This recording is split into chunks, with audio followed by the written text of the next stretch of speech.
this is still a movie about animated talking lions. Hey, yo. So this past weekend at D23, an event that I really wanted to go to, but unfortunately I don't have the juice for that yet. The second trailer for the Lion King Mufasa prequel premiered. Now, I'm not gonna lie to you, watching this trailer actually made me excited for this movie because visually it looks like a vast improvement from that 2019 Lion King remake that this movie is supposed to be based on. But what piqued my interest was a plot line for this story that was revealed in this trailer. So apparently, guys, Scar and Mufasa are not blood brothers. He was adopted by Scar's family, which means that Mufasa's not even a part of the royal bloodline of the Pride Lands. Also, it's revealed that Scar's real name is Taka, which is actually lifted from the 1994 Lion King 6 New Adventures books that are technically not canon, but still, I like that Disney did that. But the plotline of Mufasa being adopted actually intrigued me for a myriad of reasons. The biggest reason being that this kind of helps to fix one of the biggest issues that I've had with the Lion King story as a whole for years, but it also kind of brings up a new issue. Now, let me start off by saying that I love the Lion King. I consider myself like a Lion King connoisseur of sorts. I know that franchise like the back of my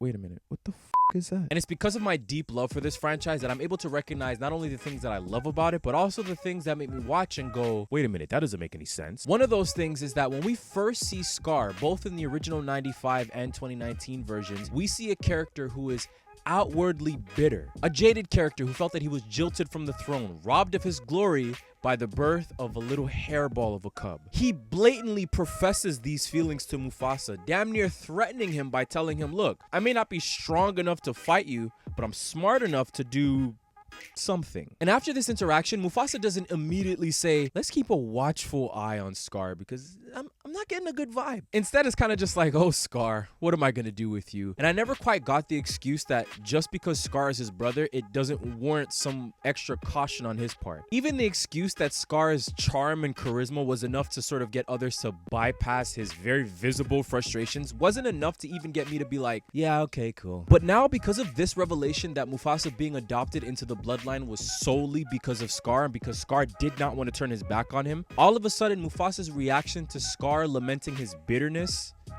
makes more sense. I mean, if anything, Mufasa should be extremely wary of Scar, given the fact that Scar was the heir to the throne before Mufasa was adopted. But the fact of the matter is this. Despite whatever happens between them, which we'll find out in December when the movie drops, Mufasa only keeps Scar around because he refuses to turn his back on his brother the same way that Scar refused to turn his back on him when they were cubs. Because Mufasa would have never been the king of the Pride Lands had it not been for Scar insisting that the royal family take him in. What makes this plotline even more interesting is how it bleeds into The Lion King 2, Simba's Pride, with Nuka, Scar's actual son, shafted from being Scar's heir in favor of Kovu, a cub that wasn't actually his, and chronologically speaking, he could not have met to even make him his heir in the first place. It's like history repeating itself. It's like Scar perpetuating the same hurt that he was subjected to. It's almost as if the writers of this Mufasa sequel were kind of drawing inspiration from that. But it also fixes another thing, something that needed to be fixed that nobody's really even thinking about. So we're all aware that in real life, in actual lion prides, the dominant male or dominant males are usually the ones that fathers the cubs. And in this pride, there are two males, Mufasa and Scar. And while Scar isn't the dominant male lion in this pride, his existence in the pride gives him some access to some lionesses. And we know that Mufasa mated with Sarabi to produce Simba, but we don't know who mated with Serafina to produce Nala. Or do we? Because the internet has believed for years that Mufasa, being the dominant lion of the pride, fathered both Nala and Simba. The only problem with that is Sweet Home Alabama. But by making Mufasa and Simba not even blood related to Scar, this now opens up the door for Nala being an offspring of Scar's, which means no more incest in The Lion King.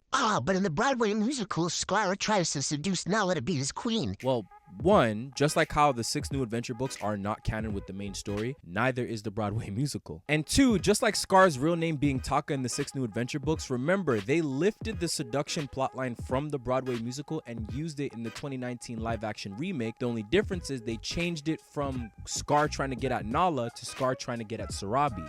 Wonder why they did that. Now, with all that being said, this new plotline does raise a bit of an issue for me. I feel that in execution, this is trying to borrow from the Marvel department of storytelling, where the villains have to have a backstory that justifies their motivations. But my issue with that is Scar as a villain is not supposed to be one that we as an audience needs to feel is justified. Scar is supposed to be the antithesis of the main idea of the hero's journey, which is the circle of life and responsibility. Scar is not Killmonger, he's Joker. This is why in the beginning of The Lion King, we're introduced to Simba as a cub who is shown the kingdom and told the circle of life, but he has a hard time understanding that being king doesn't mean he gets to do whatever he wants. He has responsibilities. Responsibilities that Scar himself does not uphold once he finally assumes the throne. Hence why there was a whole drought during the years of his reign. Drought? Reign?